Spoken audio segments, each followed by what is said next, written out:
Ça y est les amis, c'est ici, c'est à La Rochelle, et ça se passe jamais comme ailleurs, et il s'en passe sans cesse. Tous les quarts d'heure, il se passe quelque chose à La Rochelle. L'enfant terrible a frappé, Philippe Chastenay expose. Alors il s'appelle Chacha, après ça il s'appelle Fitero, enfin il s'appelle un tas de trucs, mais enfin retenez Chacha. Il fait de la peinture, il fait de la vidéo, il a été journaliste, il s'y passionne pour tout ce qui touche il le réussit. C'est un éternel gamin, il rit de tout, c'est un type passionné. On entre, regardez.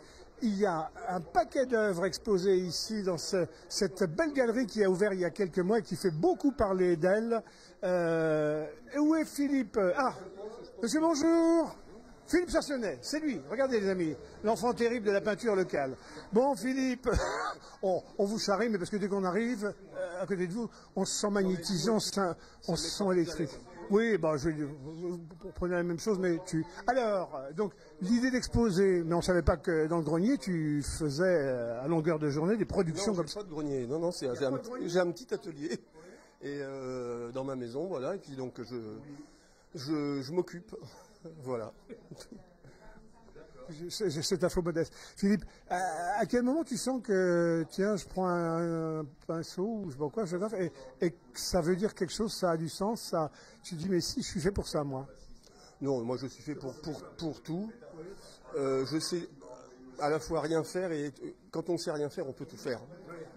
Donc non, mais moi je me pose pas de questions, je fais les choses que j'ai envie de faire et essayer de les faire avec du cœur. Quand on aime ce qu'on fait, ça aide à faire bien les choses dans tous les domaines. Donc je crois qu'il ne faut pas intellectualiser.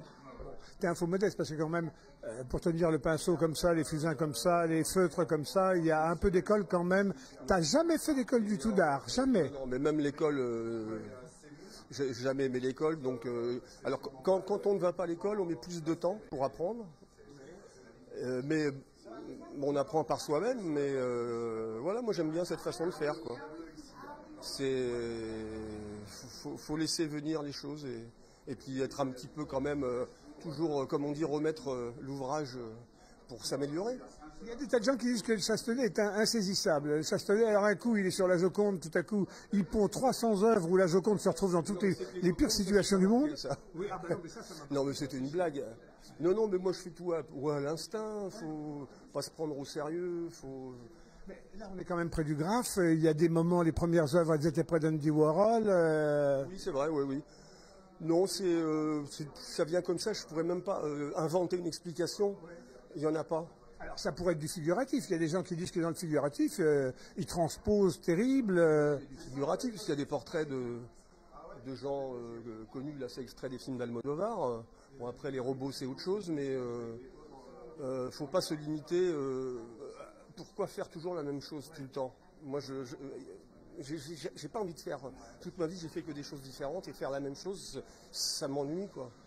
C'est des œuvres désespérantes ou joyeuses? Quand on arrive le premier coup d'œil, qu'on ne s'y connaît pas, etc., on voit du rouge, on voit du bleu, c'est pétard, on dit ce type est joyeux. Puis quand on rentre un peu dans le détail du dessin, on fait oh putain. Alors il y a des personnages un peu vus d'ailleurs. Oui, c'est vrai, mais et après, je me suis rendu compte. Mais quand je le fais, j'ai pas l'impression que ce soit pessimiste ou pas joyeux, je sais pas, j'ai le truc en pleine tronche là. Ouais, ça va mieux. Et oui, ça doit être moi inconsciemment. Hein. Oui. Je pense que c'est ça. Alors bon, je suis plutôt, je sais pas si je suis optimiste ou pessimiste, ça dépend des moments. Hein. Je crois que c'est comme tout le monde. Hein. En tout cas, si vous êtes amateur d'Internet, on le retrouve souvent, et alors souvent au service du cinéma, parce qu'il y a une passion pour le cinéma, mais alors attendez, le cinéma qui voulait dire quelque chose, le cinéma où il y avait des acteurs, des artistes, où il y avait des mots, des textes, des beaux textes. Pour dire que je suis un vieux réac, mais quoi, oui. C'est le côté touche à tout, mais il fait plus que touche à tout, il se passionne pour tout. Le Cinoche, puis alors le Cinoche en noir et blanc. Non, pas spécialement, mais non, mais ma chaîne cinéma, là, bon, c'est une autre activité qui n'a rien à voir. Donc j'ai 61 000 abonnés, je tiens à le dire, c'est quand même pas rien. En l'espace de très peu de temps, combien, 3 mois? Non, la chaîne existe depuis 2 ans maintenant, ou 1 an et demi, je sais plus.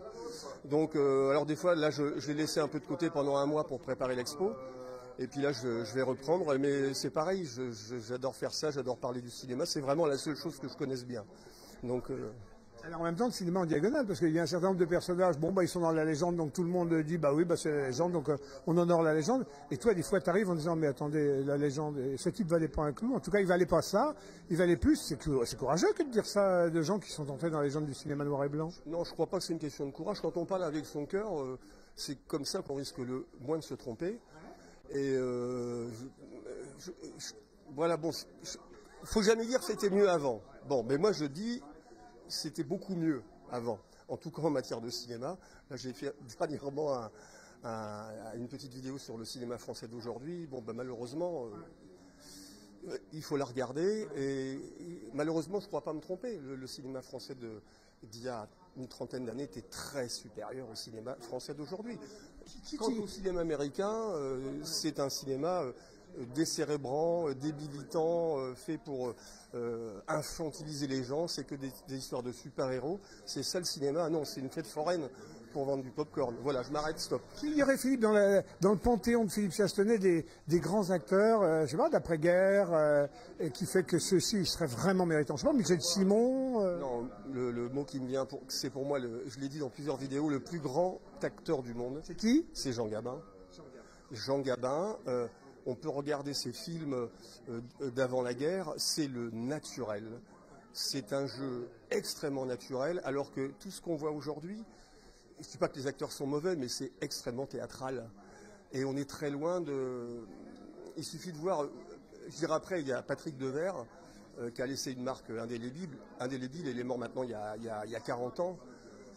Mais j'avais fait d'ailleurs un parallèle, je m'étais rendu compte que Jean Gabin, les films d'avant la guerre, il tourne souvent des rôles, il est très irascible.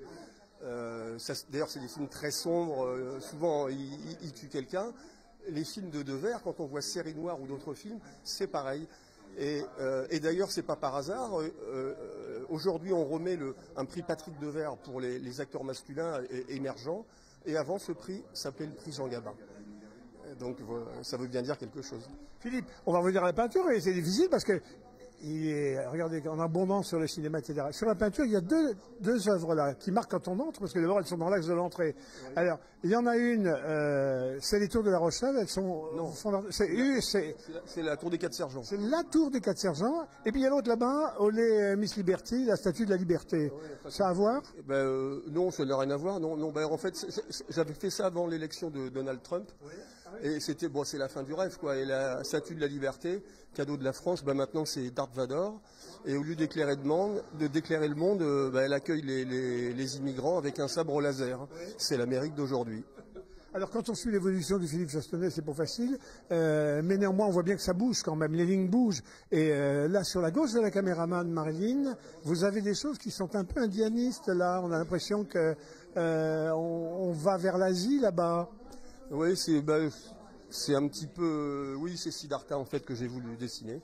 C'est parce que j'adore Merde, je suis en train de faire des conneries. Le roman de Hermann Hesse qui s'appelle Siddhartha. Alors j'ai fait un Siddhartha à ma façon, et puis on a un autre en dessous, quoi, avec des messages qui sont des phrases que j'ai trouvées qui résonnent en moi, quoi. Voilà.